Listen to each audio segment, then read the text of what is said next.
All right, Shalom, it's your brother Yawanathon. All right, first and foremost, I want to give all praises to the Most High, Yahweh, Bahashim, Yahushai, Bahashim, Rakah HaKodash. I want to give double honors to the apostles and the elders of Great Millstone. I want to say Shalom to all the brothers, of course, the few sisters who are pursuing this truth in sincerity. All right, may the blessing of election be upon your house. Today, I want to just talk about, the rite of passage. There's a hatred that we got to endure, the same kind of hatred that Yahushua endured, the servant not above his Lord. And we'll get that later on in the lesson.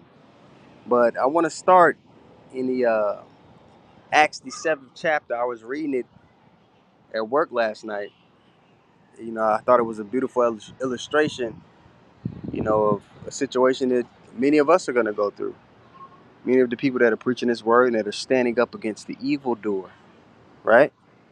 So in Acts, the 7th chapter, we're going to start in Acts 6. We're going to set the scene. Because the church was growing. There were many responsibilities that had to be handled, much like in our time with our congregation. Our apostles and elders, they can't micromanage all the camps all over the world. All right, so there's been men underneath them that have been set up to handle particular responsibilities. Same way with the camp back then is the camp now. All right, so with that being said, let's go to Acts 6 and 8. We're going to read through a little bit of it, and then we'll continue on with the lesson and try to get this understanding in full. All right, so Acts 6 and 8, it says, "And Stephen, full of faith and power, did great wonders and miracles among the people." And even in our time, as we, are taking off the highways and byways, and it is different. We go from glory to glory, because there's going to come a time where we're not going to be able to put up videos. We're not going to be able to make lessons. But the work is still going to be getting done. The will of the Lord is still going to be getting done. And that's going to transpire in people being healed. That's going to transpire in, people being, covered, miracles being done, it being made manifest that the How Shem Yahushua ultimately is the real one in control. All right, the work is still going to get done even after this portion of the ministry stops. Because this is going to stop. We're not going to be on the highways and hedges forever. That's in prophecy. Okay, so it says what? "And Stephen, full of faith and power, did great wonders and miracles among the people. Then there arose certain of the synagogue, which is called the synagogue, the Libertarians, the Cyrenians, and Alexandrians, and them of Cilicia and of Asia, disputing with Stephen." So the same way we dispute with people in our time, we deal with the Christians, we deal with Hotep. We don't deal with these niggas. We just rebuke them and go about our business. But nonetheless, they try to come up against the gospel, and they can't gainsay it. That's why you have people that make a whole living like Vocab. I forget the guy's name in New York with the Pan African guy. But all their content revolves around what? Addressing the Hebrew Israelites, because we're the ones ultimately with the real truth. This is the only thing that really has life in it, that leads to a kingdom. All the other stuff doesn't lead to anything. It's all attached to this society and this world. And this world is going to burn and fail and lose. Okay? So, let's go back to it. All right, it reads, verse 9, "And there arose certain of the synagogue," which is called the synagogue, "of the Libertines and the Cyrenians, the Alexandrians, and of them of Cilicia and of Asia, disputing with Stephen. And they were not able to resist the wisdom and spirit by which he spake." He spake by the wisdom spirit of Yahweh Shem Yahushua. Right? Now it continues on to say what? In verse 11, "Then they surnamed men," Salakia, suborned men, which said, "We have heard him speak blasphemous words against Moses and against God." They lied. Because ultimately, none of the apostles, none of the disciples spoke against the law. But it was a point of emphasis made that what? That's not what's going to save you. Our forefathers wasn't even able to keep it. But like it states in Judges 5 and 11, what? There were righteous acts. And that's going to be to the best of our ability. If you have faith, you're going to be abiding by the conduct that the Lord has given. But ultimately, when the laws are written within our inward parts, when the Lord returns, we're gonna walk in the Lord's way, because that's what the law is, the Lord's way. We're gonna walk in the Lord's way on an even higher level. You see, when you're a child and you're in your parents' house, you're giving a standard, a set of rules that you are to abide by. But as you become an adult, there's certain things your parents don't necessarily have to teach you. All right, because you've matured in that schoolmaster. The law is referred to as a schoolmaster. You've matured in that way to where you just know what to do and what not to do. You've been given the foundation. So what we're aspiring to have is that new bodies on earth, all right, and judge righteous judgment on an entirely, new level, man, on a more potent level. We're not. Nobody's teaching against the law. That's what's going to govern the earth. That's what's going to govern the heathen in the kingdom of heaven, obviously. But it's going to be in us, and that's what we're striving to. But they had to pick a point of emphasis to to slander these men, because the prophets are always going to hold the nation of Israel accountable. Okay, the prophets are going to hold the nation of Israel accountable, and people that are clinging onto the flesh, they don't like accountability. Okay, so they had to find justification to get this man out of the way. All right, so we continue on here in we're actually in verse 11. It says, "And they suborned men which said, We have heard him speak blasphemous words against Moses and against God," lies. "And they stirred up the people and the elders and the scribes, and came upon him and caught him and brought him into the council." So he was arrested. He was arrested for standing up for the things of Yahweh Shem Yahushua. Now, that's gonna, in the prophecy, that's gonna happen to many of us. The devil shall cast some of you into prison. He's even gonna be deputizing just regular old Edomites. In some cases, they'll be the one to him you. He might even. I don't think it's far fetched for him to deputize a Israelite group that he set up to turn in and to try to lord over other people that believe. It's not far fetched. Okay, let's continue on here.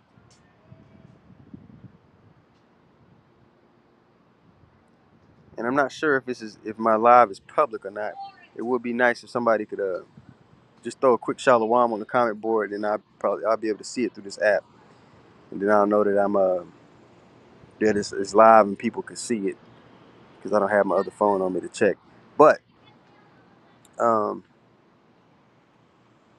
back to it, verse 12. "And they stirred up the people and the elders and the scribes, and came upon him and caught him and brought him to the council, and set up false witnesses." See, which said, and there are many even in our time. You got a lot of Jake who are what? They bear false witness against the actual prophets. Every time we rebuke them or correct them on the conduct or the doctrine, they try to play that card, because we actually go into the law and say, hey, this is the standard that the Lord set to deal with particular matters. When you talk about Deuteronomy 22, about how to deal with grape when it happens, there's laws on how to deal with it when it happens. The same way Esau has laws on how to deal with it when it happens. It happens. We're in the chains of darkness. In the kingdom of heaven, it's going to happen, because the heathen, they're not going to be in perfect bodies. They're still going to be committing sin. They're still going to need correction. They're still going to need to be taught. They're still going to need to be judged. So there's going to have to be criteria and standards on how to deal with particular things when they happen. But because, you know, Jake is ticking chicken tender, and they're looking for a reason to accuse the actual man, to avoid the accountability, to avoid the fact that they don't have the full truth. They look for a trump card to play, to say, oh, we don't got to listen to these guys. Same way they did with the men of old. So, no new thing under the sun.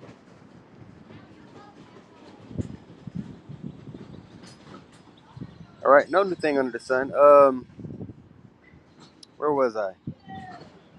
Acts 6 and 14. "For we have heard him say that this Yahweh Shah of Nazareth shall destroy this place, and shall change the customs which Moses delivered unto us." The temple, we're going to be the temple. We're going to be changed, and again, operating the Lord's way on an even higher level than what our forefathers did when they came out of Egypt worshiping other gods. We're going to be have a closer relationship with the Lord, to operate on a higher frequency with the Most High. But again, people niggas, they want to avoid accountability. That's all it is. Now we go to read this last verse here in Acts 6. Acts 6 and 15. And all that sat in the council, looking steadfastly on him, saw his face as it had been the face of an angel. His face began to shine. All right, and they were asking, well, damn, are these accusations true? And his face began to shine because what? Wisdom maketh the man's face to shine. The understanding of the Lord's way, what's getting ready to come, and the hope and the longing for those things to come, makes a man's face to shine. Okay? So now we can go to Acts the 7th chapter, where Stephen is giving his speech. Now, in this speech, it was a speech that was full of the history of our people. It was a brief synopsis of the history of our people. Okay? It was full of rebuke and a call for repentance and accountability. He went through the history of how our people always dealt with the men that the Lord set up. Okay? So Acts 7 and 35, it says, this Moses whom they refused. So he if you read up in this chapter, we're not going to read the whole thing. But he gave acknowledgement to the men that came before them and said, hey, what are you talking about? These were great men that the Lord set up. But you know what? How the people responded to these great men that the Lord set up? And he went through it. And then he was basically telling them, y'all the same spirits. Y'all continuing in the legacy of y'all forefathers, of disregarding the men of the Lord when the Lord sends them to you. Okay? So let's go back to it. Acts 7 and 35. This Moses whom they refused, saying, who made thee a ruler and a judge? Who said who said you could touch? The Lord set the man the Lord up. And the same did God send to be a ruler and a deliverer by the hand of the angel which appeared to him in the bush. The angel that was with Moses, that was with the Israelites in the wilderness. That same spirit was Yahweh Shai. That was the right hand of the Most High. He's always been there with us. But when the Lord sent him in the flesh, the people, these same spirits rejected him, had him killed, got the white man to kill him. All right, back to it. Verse 36. He brought them out after he said, after that, he shewed wonders and signs in the land of Egypt and in the Red Sea and in the wilderness 40 years. Right? This is that Moses which said unto the children of Israel, a prophet shall the Lord your God. So Moses was pointing to the future Messiah to come, which was Yahweh Shai. He's bringing this point out in his speech. He's laying out the history and he's showing like, hey, all of our heritage and history pointed to this man that you refused. You talking about Moses? Okay, let's talk about Moses. Moses is pointing to Yahweh Shai. He told us that a man would come and Yahweh Shai is the one that fits the bill, and you rejected him. That's what this speech is. It's encompassing all of those things. So with that being said, hey, how you doing? Yeah, we just making a lesson about the scriptures. Going into this, yep. Speech of Stephen. Yep. All right now. Okay. Yes, ma'am. Yes, ma'am. Okay, so we go back to Acts the 7th chapter. Now, in this speech that Stephen gave, he went through the history from Abraham all the way down to Moses and showed how Moses was pointing to Yahweh Shai. Okay? And again, they were trying to make a big ruckus about, oh, you're disregarding the heritage. No. This man is the pinnacle of what the Lord is trying to do with us in our relationship, and you rejected him. And instead of reflecting and being like, damn, it's because they seen all the miracles. They seen things that we long to see. We're gonna get to see it in the kingdom. We're gonna see greater things here to come. But they seen these things and they still was being niggas. All right, let's where was I at? Made me losing the place, man. All right, I think I was at verse 37, if I'm not mistaken. Yeah, verse 37. This is that Moses which said unto the children of Israel, a prophet shall the Lord your God raise up unto you of your brethren, like unto me, him shall ye fear. All right? Goes on to say,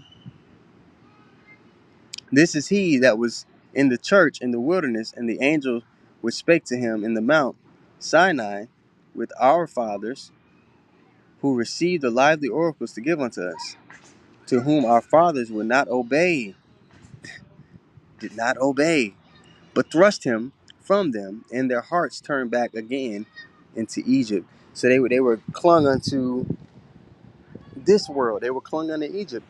And what's America called? Spiritual Sodom and Egypt. So our people are still trying to cling onto this place in a roundabout way, even if they got fringes on. They're trying to be an Israelite version, okay, trying to be American version of an Israelite. They're trying to succeed here no. This place is going to be casted down, and the kingdom of heaven is going to be set up, and that's what we're longing for. All right, so that's what we should be invested in. We shouldn't be invested within building within this society. In a lot of camps, they emphasize nation building. The Lord's going to do that. Our job is to preach the word, be instant in season, out of season, and the elect is going to be sealed because all of our people are not going to be delivered here. 2/3 are allotted to destruction, regardless of how we feel about that. Regardless if you want to see, no. And as you get closer to the Lord, you know that that's needed. You know that 2/3 of our people actually gotta go. It's necessary. Okay.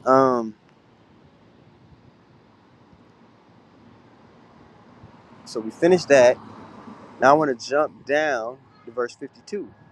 So this is where the rebuke in his speech began to start. So as he went through the history, the speech began to lean towards like, hey, you see what I'm about to get at. You see what I'm getting at here. How our forefathers always rejected the men that the Lord sent. And he's gonna round it home, basically saying, hey, y'all doing the same damn thing. Okay? It's Acts 7:52. Which the prophets have not your fathers Salakia.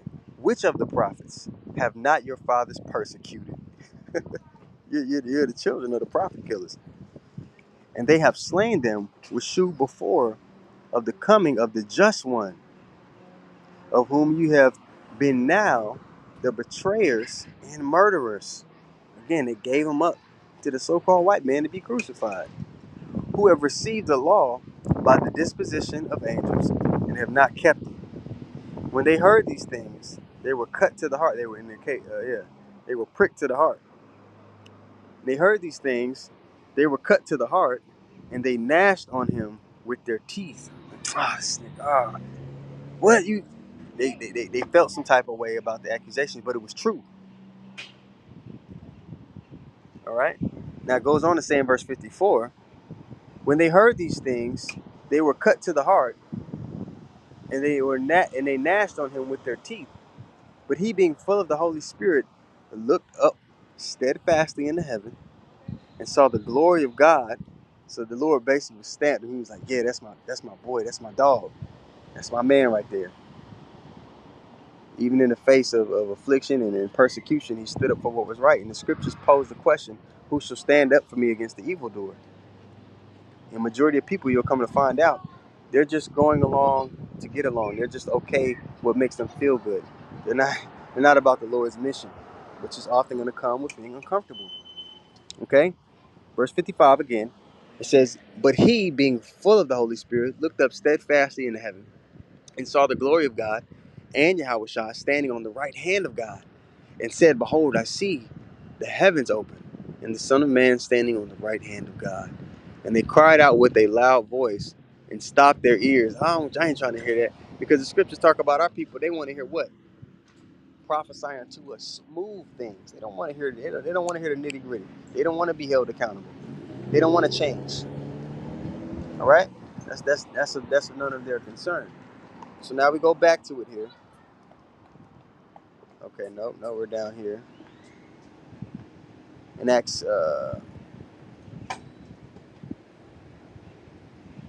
56. It said, behold, I see the heavens open and the Son of Man standing on the right hand of God. And they cried out with a loud voice and stopped their ears and ran up upon him with one accord. So they were all in agreement. And what did they do? And cast him out of the city and stoned him.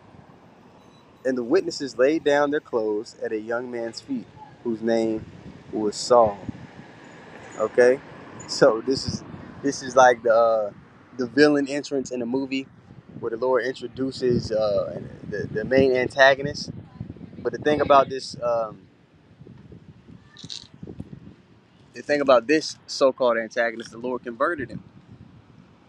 Think about a bunch of movies. Some of the best heroes in movies were once what? Were once villains. So the character development, they came full circle. So they understood both sides. They seen the error in their ways, and they were just very fervent for the proper cause in the end, which that was Paul's scenario. I mean, yeah, it's all Paul. Okay, so so because of that's the spirit our people moved in, there is a bill of iniquity that has to be paid. Now, iniquity is sin upon sin. So there's a recompense for these things. These people aren't going to get away. So you're going to see a lot of death, a lot of destruction, a lot of spoiling of our people. You can't fret at that. You just got to understand that you don't know what these people have done in past lives. You don't know who they go back to. So with that being said, even the guy that came up to camp last week, he was in the he said, well, I was in the military years back and they gave me an RFID chip. And we were going into Revelation, the 14th chapter. Prior to that, going into the fact of how you can't repent from it. That he was crushed in the spirit, but at the end of the day, that was the judgment upon that man. Man's goings are the Lord. Nothing is happening by mistake, and we don't know again what that man did in past lives. He could have been. He clearly was a part of the children when they said, "Let his blood be upon us and our children." He's a part of that number. Okay, we got to be grateful that it's not us, because at the end of the day, the Lord isn't going to save every person. There's going to be more people that are destroyed than that are saved. So let's continue on here. No, that's not where I'm at. Yeah, I'm right here. I'm in Ezekiel. Okay. So this is Ezekiel 9:4. It says, and the Lord said, and I'm not going to read the whole chapter, but the Lord is delegating particular jobs to angels in regards to judgment here in Ezekiel 9. Now in verse 4, it's going to talk about a mark. Now this mark is different from the mark in Revelation 13 and 16. This mark here is the Y when you look it up. The Y is an exemption from the judgment. So this is the mark you want to have. Okay? It's Ezekiel 9:4. It says, and the Lord said unto him, go through the midst of the city, through the midst of Jerusalem. Even though Jerusalem is a people before it's a place. And we'll prove that later when we go to Revelation 21. All right? It says, and set a mark upon the foreheads of the men that sigh and that cry for all the abominations that be done in the midst thereof. Now, the elect aren't going to be down with this place. They're not going to be down with the vibration or the philosophy or the image that's pushed here. I mentioned the image because just want to always nail home, there's a difference between the mark of the beast, the image of the beast, and the beast itself. A lot of the camps, they don't really, they start to mix it up because they're trying to avoid the fullness of the truth. All right? But when we go back to it, again, that word mark there in Ezekiel 9:4 is the wa, which is an exemption from judgment. And again, it's different from the word mark in Revelation 13:16. The scriptures are written in what? Hebrew and the Greek. So you have to go into those words and look it up to get the fullness of what these scriptures mean. You just read it in English. A person can't break down what Easter is talking about in the scriptures unless they know that, in the Hebrew, that's talking about Pesach, the Passover. You see?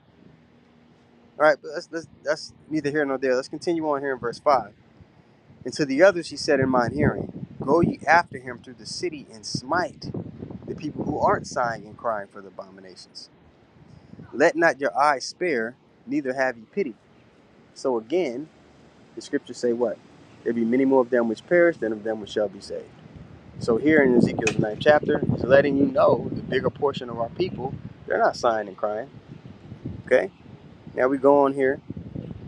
In verse 6, it says, slay utterly old and young, both maids and little children. Again, Spirits are ancient. Just because you see something horrible happen to a child or a baby, stop thinking like a mortal. Think like a god, which we are, right? Lowercase g. The Lord Scriptures say, "Ye are gods."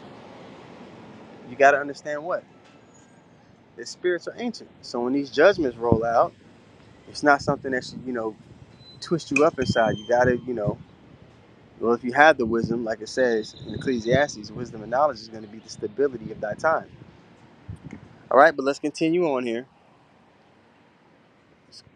Losing my place. Here we go. Let's see. There we go. All right, Ezekiel 9:6. Slay utterly old and young, both maids and little children, and women. Mentions women twice. But come not near, any man upon whom is the mark, the Wah, and begin at my sanctuary, those who know they're Israelites. Then they began at the ancient men which were before the house, the leadership of Israel, the so-called leadership. Great judgment is going to happen upon them, and you're seeing inklings of it. A lot of leaders in Israel, so to speak, their reputations are being shot. And that's not by no coincidence. That's by the Lord. All right, verse 7. And he said unto them, defile the house and fill the courts with the slain. Go ye forth. So the people that know they're Israelites, many of them are going to perish. And a lot of that judgment and death and destruction amongst our people, amongst the people that know the Israelites, that's going to turn even more people that know the Israelites off from being an Israelite, because they're going to be like, oh man, if this is of the Lord, why don't? Because they don't understand judgment. They're going to bitch up and not finish the course because they don't understand judgment. They don't understand prophecy. So they're going to get dismayed by the judgments when they roll out. All right? And he said unto them, defile the house and fill the courts with the slain. Go ye forth. And they went forth and slew in the city. And it came to pass, while they were slaying them, and I was left, that I fell upon my face and cried and said, ah, Lord God, wilt thou destroy all the residue of Israel? Thy pouring out of thy fury upon Jerusalem? Now, he was seeing so much destruction and judgment during his time in Ezekiel 9 that to him it was perceived like, dang, is the Lord going to kill everybody?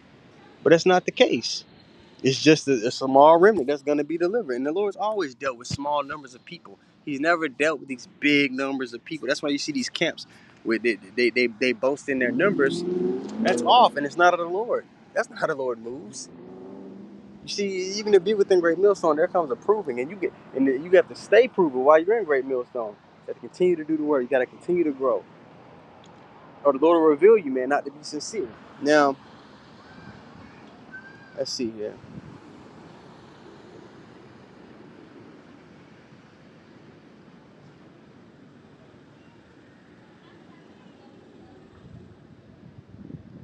All right,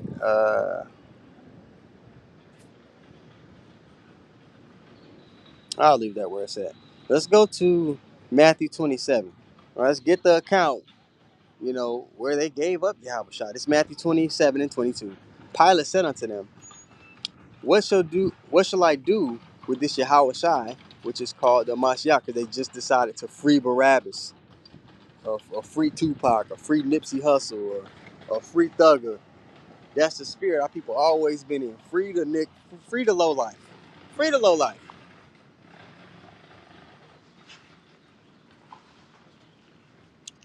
All right. Let's see here. Pilate saith unto them, What shall I do then with Yahushua, which is called the Mashiach? They all say unto him, Let him be crucified. And the governor said, Why? What evil hath he done?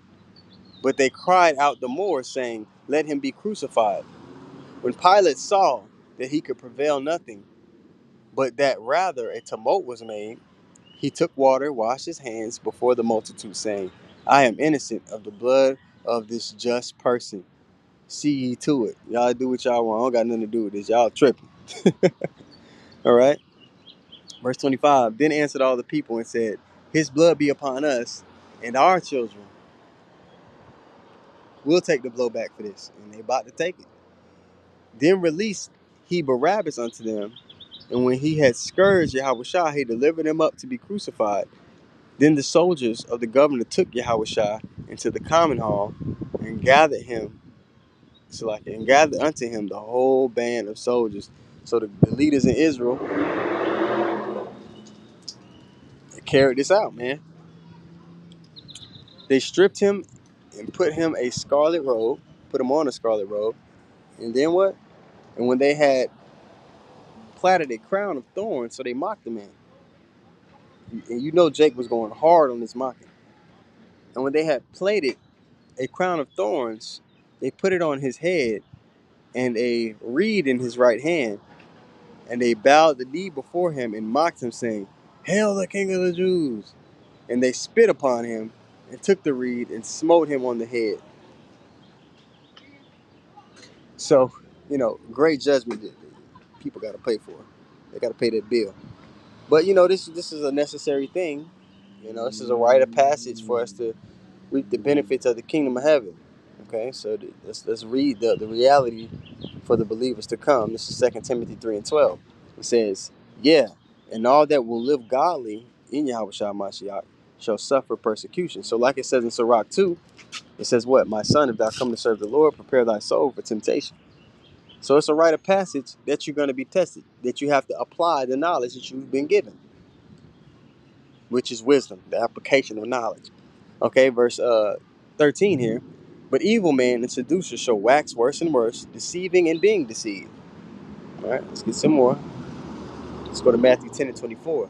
"The disciple is not above his master." I mentioned this earlier in the lesson and said we get it. "Nor the servant above his Lord. It is enough for the disciple that he be as his master, and the servant as his Lord. If they have called the master of the house Beelzebub, they call him the devil, how much more shall they call them of his household? You're going to suffer likewise persecution." Okay, verse 28. "And the fear not them," so like, "and fear not them," and we jumping down in Matthew 10. "And fear not them which kill the body, but are not able to kill the soul, but rather fear him which is able to destroy both soul and body in hell." So as we go through this persecution, we're not to fear these people, their devices. We're not to fear the wicked. All right, fear the Lord, because at the end of the day, anything that happens to you, who has to okay it first? The Most High. You know that with the account in Job. Nothing was able to be done to Job unless the Lord okayed it first. Same with our situation. So the one you ultimately should fear is the Most High. Okay, now let's go. Where was I?